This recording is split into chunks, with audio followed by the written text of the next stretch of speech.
Coucou les smileys. Aujourd'hui, on va juste faire la correction du défi d'hier, d'accord? Je rappelle le défi. Hier, il fallait avoir 3 côtés les mêmes, donc 3 bâtons, 3 magiques, peu importe, 3 objets de même longueur. Et avec ces 3 objets, essayer de fabriquer un triangle rectangle, ça c'était le premier défi, et après un triangle obtusangle, d'accord? Donc je vais d'abord essayer de fabriquer le triangle rectangle. Donc, tout d'abord, comme c'est un triangle rectangle, je vais mettre un angle droit, d'accord? On voit bien l'angle droit. Ensuite, avec mon troisième bâton, mon troisième côté, je vais essayer de terminer mon triangle. Donc bien sûr, je dois mettre sommet à sommet. Je ne peux pas le mettre ici, parce que si je le mets là, mon côté, du coup, est raccourci. Donc c'est comme si je coupais mon bâton. Donc ça, j'ai pas le droit. Je suis obligée de mettre sommet à sommet. Et je me rends compte que mon côté, mon troisième côté, est trop court. Oh, ben c'est pas grave, hein, je vais rapprocher pour que ça vienne toucher. Ah, ça, mais est-ce que j'ai le droit de le faire? Non, j'ai pas le droit. Pourquoi? Parce qu'ici, du coup, je n'ai plus un angle droit. Aïe, aïe, aïe. Donc, je suis obligée de bloquer ici pour garder mon angle droit. Et ici, ben, je fais comment? Ah bah zut alors. Je vais avancer là. Ah oui, mais là, du coup, ça touche plus. Ah, ben, je vais remettre un autre bâton. Est-ce que j'ai le droit de remettre un autre bâton? Non. Alors, qu'est-ce qu'on se rend compte de quoi?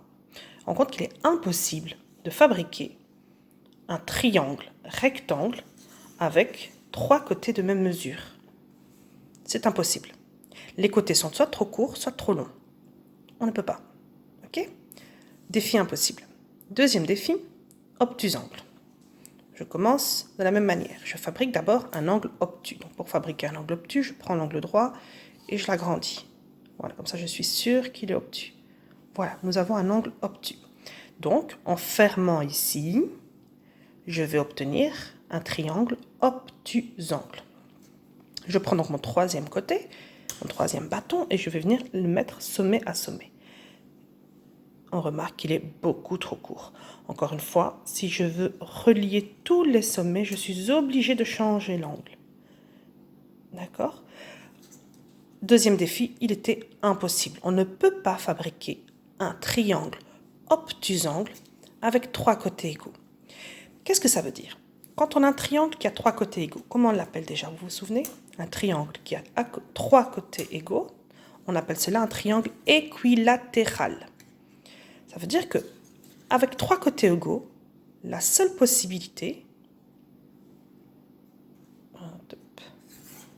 pour faire un triangle, la seule possibilité pour un triangle équilatéral, c'est qu'il soit acutangles. Les angles à l'intérieur sont obligatoirement des angles aigus. D'accord? Donc un triangle équilatéral est obligatoirement un triangle acutangle. D'accord? C'est donc pour ça que dans le contramat B, dans la case ici, triangle équilatéral, on est en case grisée, on ne sait rien mettre. Dans triangle rectangle et triangle obtusangle, ça n'existe pas.